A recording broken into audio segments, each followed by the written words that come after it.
अमेरिकाले 121 जना नेपालीहरूलाई अमेरिकाबाट डिपोर्ट गर्ने तयारी गरेको छ। नमस्कार। ट्रम्प प्रशासनले आफ्नो दोस्रो कार्यकाल सम्हालिसके पछाडि अमेरिकाले 1 वर्षभित्रमा 583 जना नेपालीहरूलाई अमेरिकाबाट डिपोर्ट गरिसकेका छन् र सबैभन्दा धेरै यो भन्दा अगाडिसम्ममा 80 जना नेपालीहरू एकैचोटि एउटै फ्लाइट मार्फत नेपाल पुर्याइएको थियो र यो आँकडा हेर्दाखेरि 1 वर्षको आँकडा हेर्दाखेरि नेपालीहरू डिपोर्ट हुनेको संख्या प्रति महिना बढ्दै गइरहेको छ। अहिले फेरि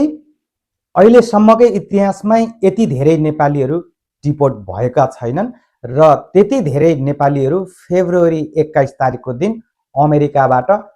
डिपोर्ट हुँदैछन्। नेपालीहरू डिपोर्ट हुने यो संख्या भनेको अहिलेसम्मकै धेरै हो, 121 जना भनेको, र उनीहरूको फ्लाइट कुन हो, कुन फ्लाइट मार्फत नेपाल लगिँदैछ भन्ने कुराको जानकारी अहिलेसम्म बाहिर आएको छैन र उनीहरूलाई कुन समयमा अमेरिकाबाट उडाइन्छ र कुन समयमा नेपाल पुर्याइन्छ भन्ने कुराको पनि जानकारी आएको छैन र सिर्फ अहिले 121 जना नेपालीहरू अमेरिकाबाट लगिँदैछ भन्ने कुराको जानकारी मात्र आएको छ। अमेरिकाले नेपाल डिपोर्ट गरेका नेपालीहरू जो छन् उनीहरू प्रायजसो दलाललाई लाखौं डलर तिरेर तल्लो बाटो हुँदै अमेरिका गैरकानुनी रूपमा बोर्डर क्रस गरेर अमेरिका छिरेका नेपालीहरू नै छन् र उहाँहरू प्रायजसो यहाँ आएर आफूले एसालाम फाइल गरेर एसालाम रिजेक्ट भएर डिपोर्टेसनका आदेशहरू पाइसकेका छन् भने कुनै नेपालीहरू अमेरिकामा एसालाम फाइल गरिसके पछाडि कोर्ट डेटमा जाँदाखेरि कोर्टबाटै पक्राउ गरेर डिपोर्टेसनको प्रक्रियामा लगाएर डिपोर्टमा पर्नेहरू नेपालीहरू छन् र यहाँ जति पनि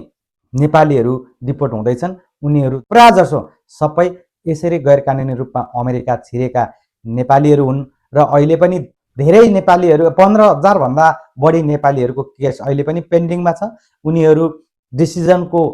पर्खाइमा बसिरहेका छन् अमेरिकामा, जसले वर्क पर्मिटमा मात्र काम गरिरहेका छन् र उनीहरू यदि यो ट्रम्प प्रशासनको अहिलेको नीति अनुसार के छ भने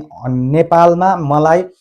बस्ने अवस्था छैन, म नेपाल फर्केर जाँदाखेरि म त्यहाँ बाँच्ने अवस्था छैन, मेरो ज्यानको सुरक्षा छैन भन्ने खालको केस बनाएर चाहिँ एसालाम मागिएको छ, एसालाम फाइल गरिएको छ भने त्यस्ता केसहरू 99% चाहिँ रिजेक्ट भइरहेको अवस्था छ र त्यस्तो खालको केसहरू रिजेक्ट भयो भने र एसालाम चाहिँ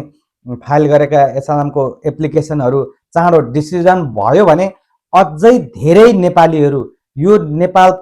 डिपोर्ट हुनेको संख्यामा धेरै वृद्धि हुनेछ र अहिलेको आँकडा हेर्दाखेरि प्रत्येक महिनाको आँकडा हेर्दाखेरि नेपालीहरू डिपोर्ट हुनेको प्रत्येक महिना संख्या बढिरहेको छ। यो 4-5 जनाको संख्यादेखि अहिले 121 सम्म पुगिसकेको छ र यस्तै अपडेटमूलक भिडियोहरू लिएर आइराख्नेछु। फेरि अर्को भिडियोमा भेटौँला। नमस्ते।